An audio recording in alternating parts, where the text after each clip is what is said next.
नमस्कार। आज हमारे पास जो रिपोर्ट्स हैं उत्तर प्रदेश के मऊ जिले से एक ऐसी कहानी सामने आई है जो किसी बंद हो चुकी किताब को जबरदस्ती दोबारा खोलने जैसी है।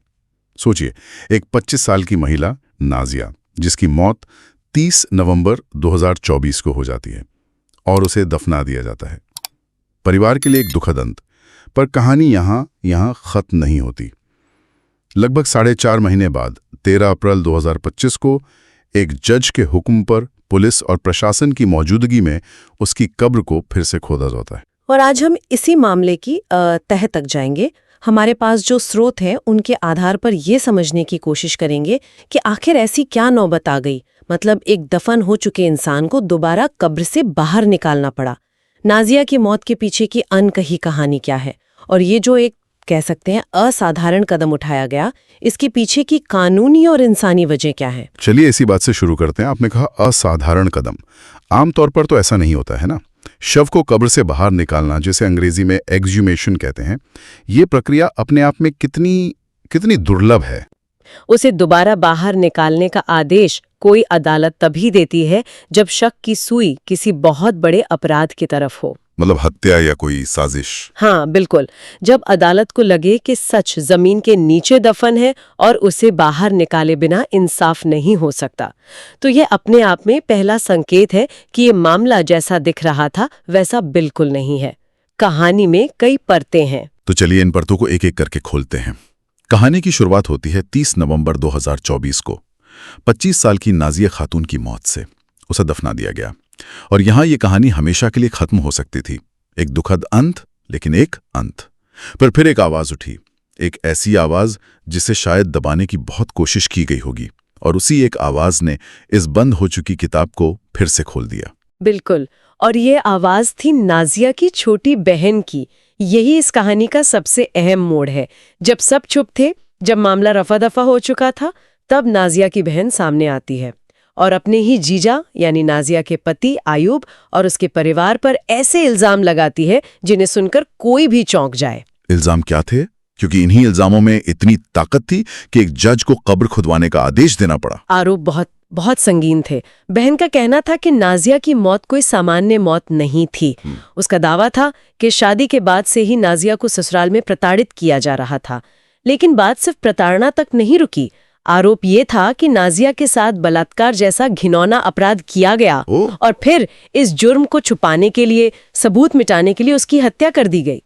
और हत्या के बाद बिना किसी को ज्यादा बताए जल्दबाजी में उसे दफना दिया गया ताकि किसी को शक न हो। बिल्कुल, ताकि कोई सवाल न उठा सके। ये बात थोड़ी हैरान करती है। अगर आरोप इतने गंभीर थे तो परिवार के बाकी लोग या आस पड़ोस के लोग वो क्यों चुप थे? क्या हमारे स्रोतों से इस पर कोई जानकारी मिलती है कि समाज या परिवार का क्या दबाव था? सिर्फ एक बहन ही क्यों बोल रही थी? ये एक बहुत जरूरी सवाल है। देखिए, स्रोत इस पर सीधे तौर पर कुछ नहीं कहते, लेकिन ऐसे मामलों में अक्सर यही पैटर्न दिखता है। कई बार परिवार घर की इज्जत बचाने के लिए या फिर लड़के वालों के दबाव में आकर चुप रह जाता है। हो सकता है बाकी लोगों को डराया धमकाया गया हो या उन्हें भी कहानी का पूरा सच पता ही ना हो। लेकिन जो बात इस केस को अलग बनाती है वो ये है कि बहन ने सिर्फ घर में या रिश्तेदारों के बीच ये बात नहीं कही, उसने एक औपचारिक शिकायत दर्ज करवाई। उसने इस मामले को घर की चारदीवारी से निकालकर कानून के दरवाजे पर लाकर खड़ा कर दिया और यहीं से पूरा सिस्टम हरकत में आया। तो जब बहन ने शिकायत की तब क्या हुआ? क्या पुलिस ने तुरंत एफआईआर दर्ज कर ली? क्योंकि आरोप तो सीधे सीधे हत्या और बलात्कार के थे। नहीं, यहीं पर हमारे कानून की एक और परत सामने आती है। जब कोई सीधा सबूत या गवाह ना हो और मौत को हुए भी काफी समय हो गया हो, तो पुलिस अक्सर वो तुरंत एफआईआर दर्ज करने से हिचकती है।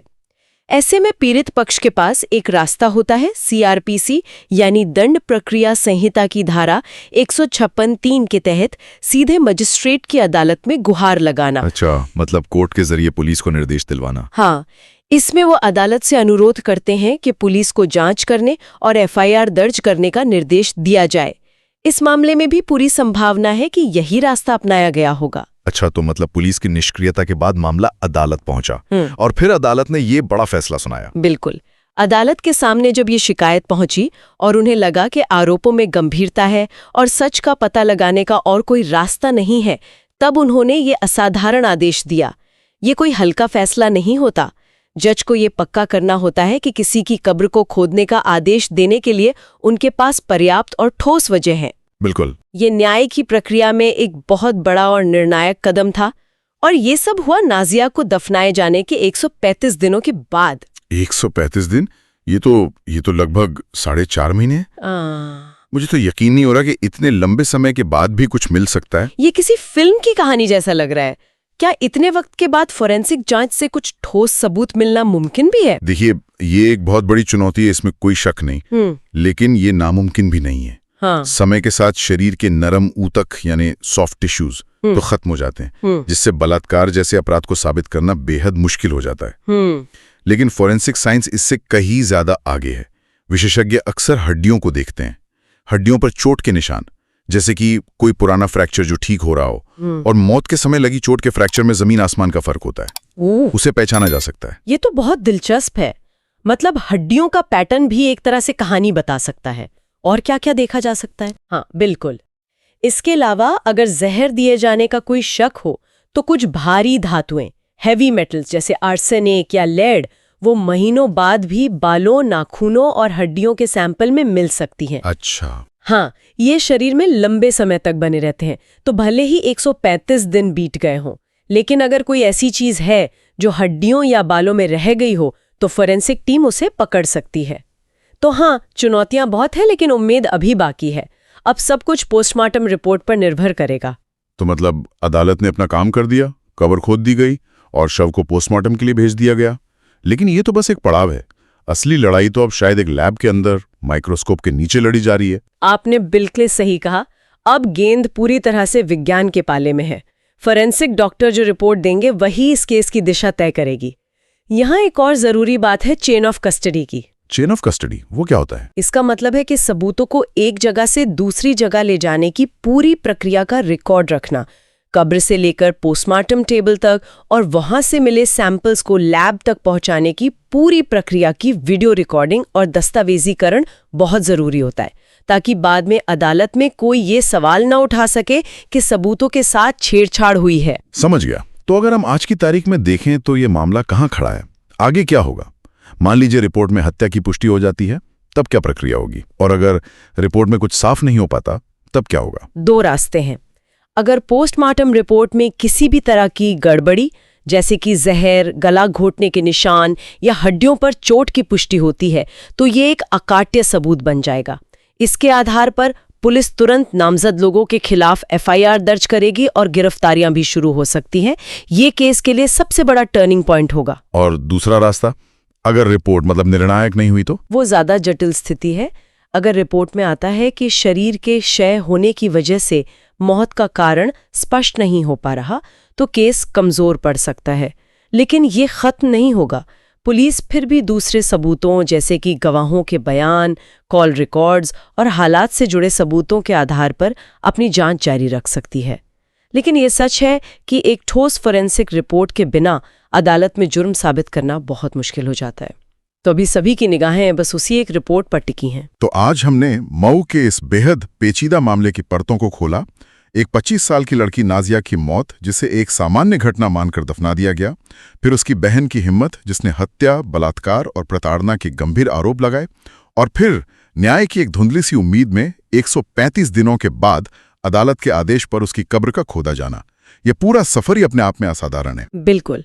ये मामला इस बात का एक बहुत शक्तिशाली उदाहरण है कि कैसे एक अकेले इंसान की हिम्मत और सच के लिए लड़ने की जिद पूरे सिस्टम को हरकत में ला सकती है। अगर नाजिया की बहन चुप रह जाती तो ये कहानी शायद हमेशा के लिए जमीन के नीचे दफन रह जाती। पूरा मामला अब एक ऐसे मोड़ पर खड़ा है जहां विज्ञान यानी फोरेंसिक सबूत आरोपों की सच्चाई को उजागर करेंगे। ये केस अब सिर्फ एक परिवार का नहीं, बल्कि हमारे न्याय तंत्र की परीक्षा भी है। ये मामला एक बहुत अहम सवाल भी हमारे सामने छोड़कर जाता है। एक बहन की आवाज ने दफन हो चुके सच को बाहर लाने की लड़ाई शुरू कर दी। ये सोचने पर मजबूर करता है कि हमारे समाज में ऐसी और कितनी नाजिया की कहानियां होंगी जो सिर्फ इसलिए हमेशा के लिए खामोशी में दफन हो जाती हैं क्योंकि किसी ने हिम्मत करके पहली आवाज उठाने की जरूरत नहीं की।